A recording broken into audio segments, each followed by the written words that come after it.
Jésus commence son sermon sur la montagne, puis il fait une petite introduction, puis il dit, ben moi, je ne suis pas venu pour abolir la loi, mais je suis venu pour l'accomplir, c'est-à-dire pour lui donner son plein sens. C'est un peu ça que ça veut dire, l'accomplir. Mais aussi, c'est sûr qu'il y avait des prophéties qui avaient été annoncées, puis qui concernaient le futur et qui ont amené Jésus à dire il ne disparaîtra pas un trait de lettre de la loi tant que tout ne sera pas accompli. Dans le sermon sur la montagne, il est question de justice, de standard de justice. La structure est facile. Il a été dit dans l'Ancien Testament, dans la loi, là, il a été dit, mais moi je vous dis, Jésus ajoute un plus-value. Il n'est pas en train de baisser la barre puis de banaliser la loi de Dieu en disant, regarde, Dieu t'aime, Dieu est très cool, vis comme tu veux, essaye de t'efforcer un petit peu de lui plaire, mais il t'aime tellement que tu n'as pas à t'en faire. C'est pas ça du tout, là. Les Juifs, là, dans le temps de Jésus, ils pensaient que parce qu'il était fils d'Abraham, il était de la descendance d'Abraham, puis qu'il était circoncis, qu'il était sauvé. Puis s'il était riche en plus, ah ben là, il était super béni de Dieu. Puis il allait avoir une place de choix dans son royaume. C'est comme ça qu'ils pensaient. Mais aussi, ils se disaient, ben, ceux qui sont sauvés, c'est ceux qui observent la loi. Mais la loi, parfois, il l'enseignait telle quelle, parfois, il la distorsionnait, parfois, il la diluait, parfois, il l'annulait complètement. Donc, Jésus a dit à un moment donné, écoutez tout ce qu'ils vous disent, mais n'agissez pas selon leurs œuvres. Donc, à certains moments, les pharisiens enseignaient exactement la loi de Dieu. Il y a une partie de leur enseignement qui était bon, là. Si tu regardes l'histoire des pharisiens, c'était des gens, dans le fond, qui étaient très, très, très zélés au départ là, du mouvement, mais comme tous les mouvements qui s'usent et qui perdent leur vision, leur pureté, là, ils s'étaient laissés prendre par l'amour de l'argent, ils s'étaient laissés prendre par la popularité, le désir de plaire, le désir de bien paraître et tout ce que l'on voudrait.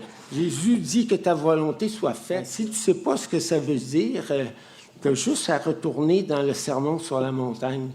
Jésus vient de le dire. C'est parce que cette prière-là, on la lit hors contexte, si on ne tient pas compte de tout ce qui a été dit avant, mais c'est quoi la volonté de Dieu, là? C'est clair. D'abord, c'est que notre justice surpasse celle des scribes et des pharisiens, parce qu'avec leur justice, ils n'entreront pas dans le royaume de Dieu. Puis ça, c'est pas parce que le salut se mérite. C'est pas ça le point. C'est que si tu es vraiment croyant, tu ne seras pas animé d'un élan du minimum. En faire le minimum pour bien paraître aux yeux des frères et sœurs dans l'Église, aucun désir de plaire à Dieu dans le secret, aucune intimité avec Dieu.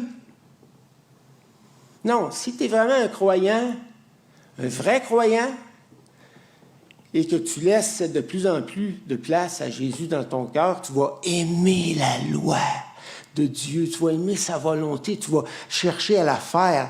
Mais tu sais que tu n'es pas sauvé par l'observation de la loi, là. Ça, c'est assez clair dans les Écritures. L'évangile de Matthieu, ce qu'il faut comprendre, c'est que c'est un évangile correctif, comme la plupart des évangiles, de toute façon. Il y a beaucoup de textes dans les Écritures qui sont des textes correctifs. Et si tu ne comprends pas ça, tu ne les interpréteras pas comme il faut.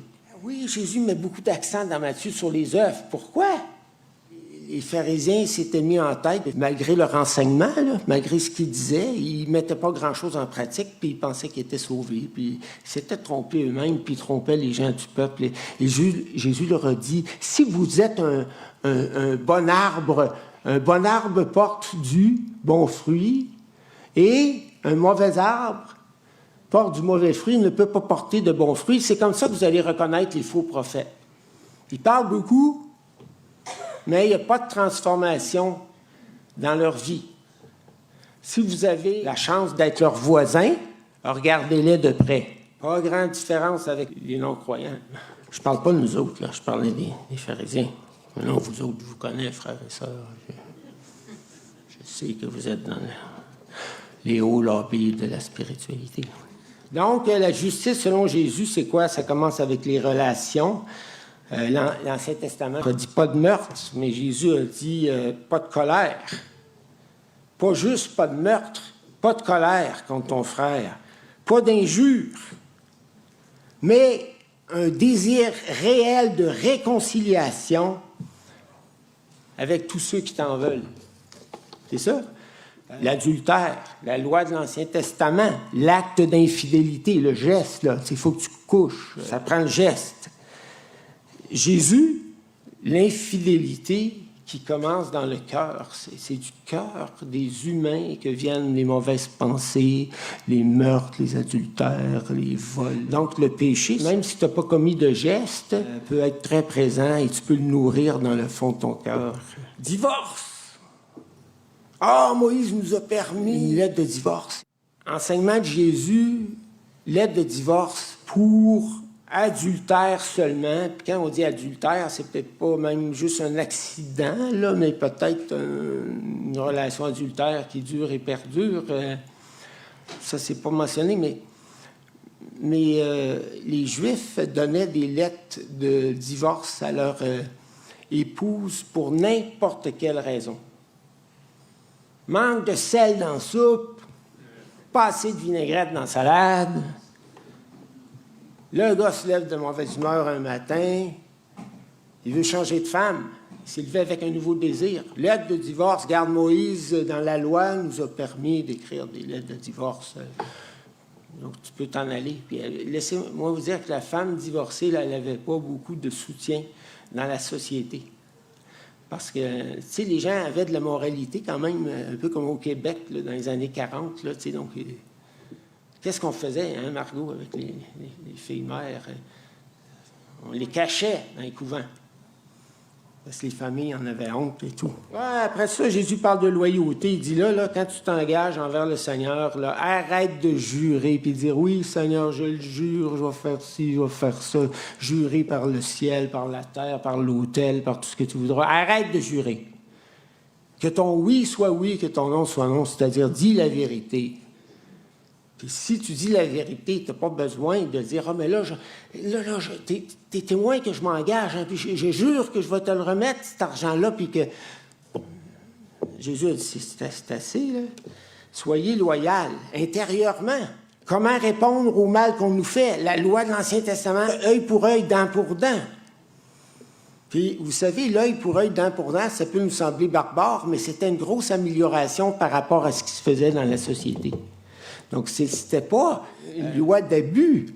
Parce qu'avant que Dieu dise dans sa loi « œil pour œil, dent pour dent », les gens se faisaient péter une dent, puis ils cassaient toutes les dents de l'autre.